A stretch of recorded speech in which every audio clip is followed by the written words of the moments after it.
Okay, what's up, guys? What's up? No introduction needed because nobody knows who the fuck I am. So, let's get straight into the video. Let's go. Kidnap somebody? I told you these niggas are savage. So we already know anime is home to some of the biggest gangsters and villains, and some of these niggas are straight menaces to society. These the type of niggas to pull up on your hood and blow that shit to kingdom come. Some of these niggas move in silence and others move with the gang. So today, we're gonna be taking a look at one of the biggest gangs in anime, the Akatsuki. Now, growing up, these niggas were feared more than the Crips and the Blood. When they pull up to your village, just know it's a problem. Now, we first get introduced to the Akatsuki in Naruto Part 1, when they spun the block twice looking for Naruto, right after Orochimaru just finished stepping on the village and taking out the third Hokage. And this is where we meet two of the most deadliest, most savage niggas to ever roam these streets. We got Itachi and we got Kisame, two of the biggest gangsters in the Bingo book. Now, if you didn't already know, Kisame, he's one of the 7 swordsmen of the Mist, which is another gang in Naruto that features some of the most devilish niggas to ever roam the streets. I'm talking about niggas like the Doonie Demon Zabuza, who showed up back in the beginning of Part 1, terrorized the streets and terrorized the bridge. And at this point, I think everybody knows Itachi as the nigga who annihilated his whole clan except for one person. His annoying ass brother Sasuke. What's good, blood? Where y'all from? I'm warning you, I don't think you want to mess with me. It wasn't in my plans to step on you niggas today. Forget all that. I said where you from, blood. Enough of the chit chat. I say we smoke 'em. Fine by me. So they pull up on Asuma and Kurenai, and this is where we see the gap in power between the niggas who got it and the ones who don't. Now, I ain't gonna lie, Asuma was holding that shit down against Kisame, but Kurenai on the other hand, bruh, Kurenai got her ass folded against Itachi, no cap.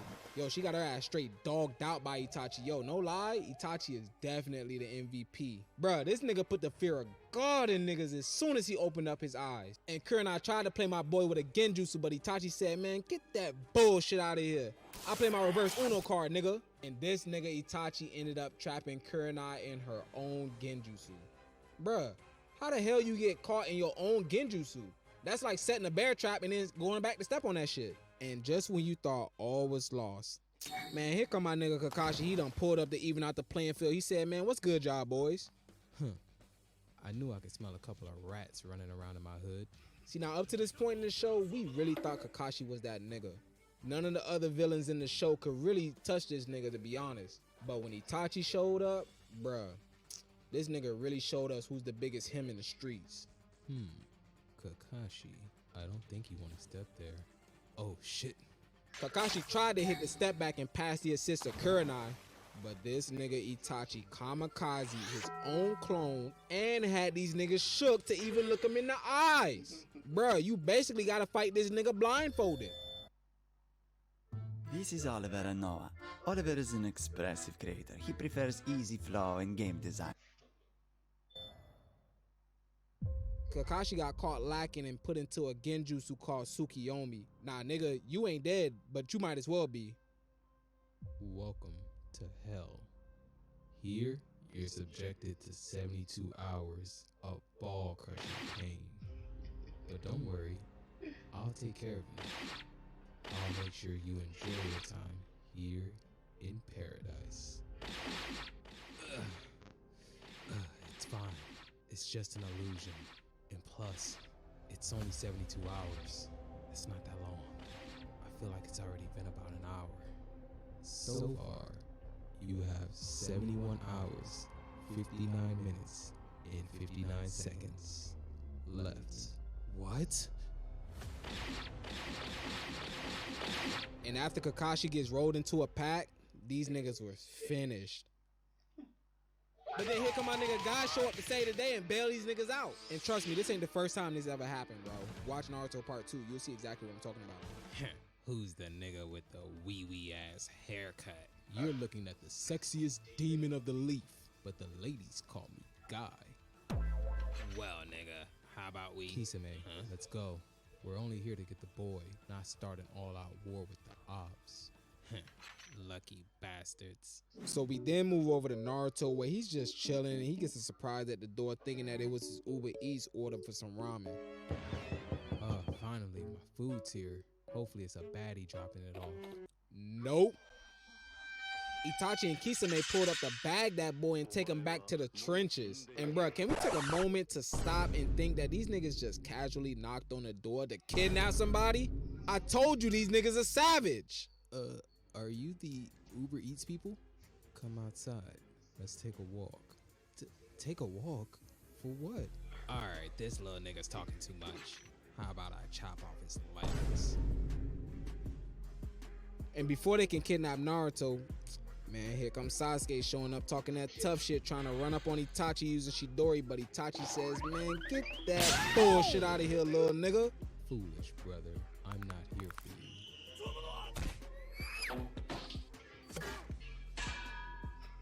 You're weak because you don't have that dog in you. And you know what? You'll never king well.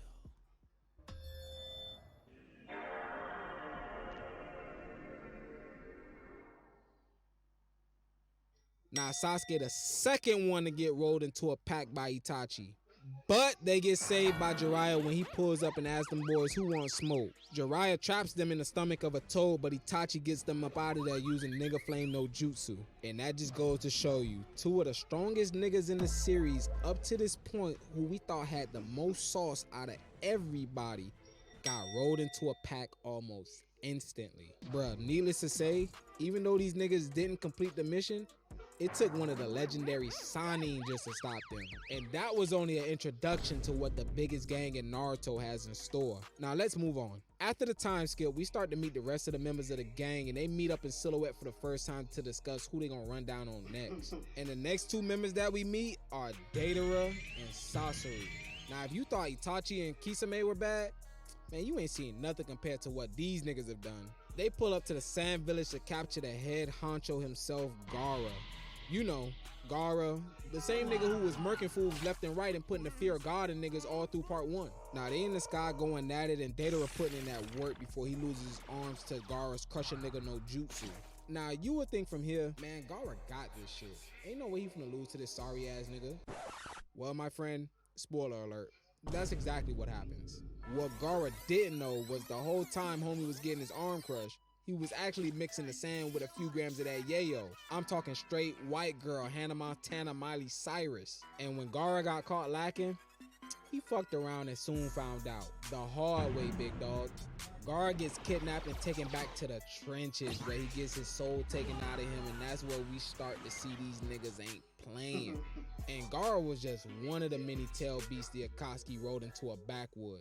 And now we gotta talk about probably two of the most conniving members of the gang, Tobi and Zetsu.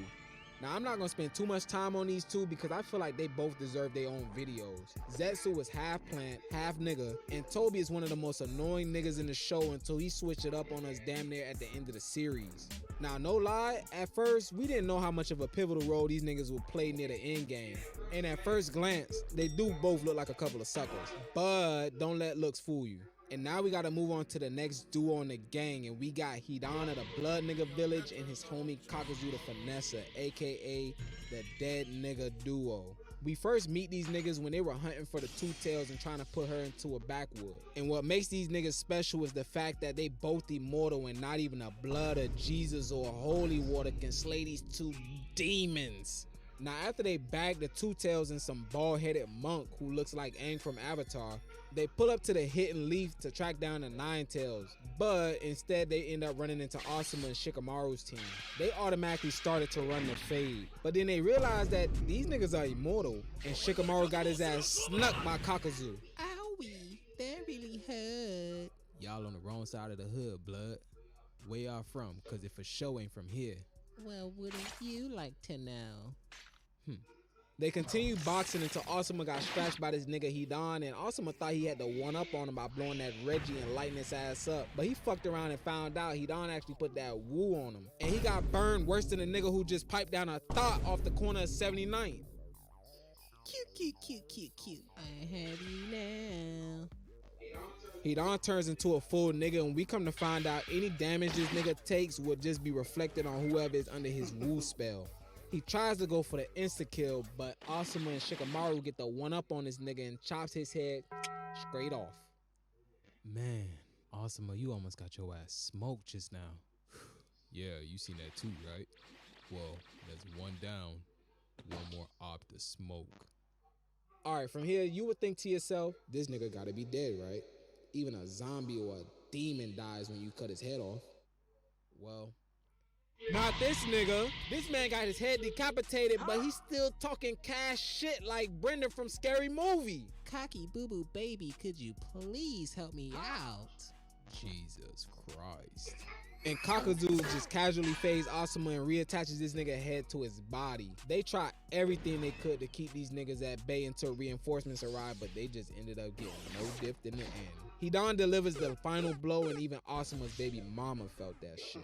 Yo, no lie, even I felt that shit when I first watched it. And that is just another body we can add to the list of people the Akatsuki done rolled into a backwood.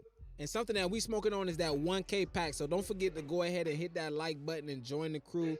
And let's move on to the last gang member of the video, Konan.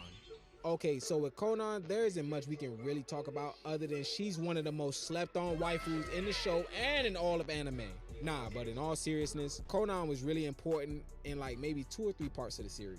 The first time we see her is when she starts fighting Jiraiya after he pops up in her hood, the Hidden Drip village, when he found out they got beef with the Leaf. She tries to roll him up in a backwood, but he ends up hitting her with the CBD oil and gets ready to smoke her. But before he could, the big stepper of the Hidden Drip village pops out and put niggas in a chokehold. And I think y'all already know who I'm talking about. Now, before we get too far, spoiler alert, I'm not putting pain in this video. This nigga definitely deserves his own video since he's literally 6 niggas in one. So I'm gonna end the video off here. Yo, I appreciate you if you made it to the end of this video. I love y'all, and we on the way to 1K subs. So again, don't forget to go ahead and join the crew. And that was a nice video. Anyways, subscribe,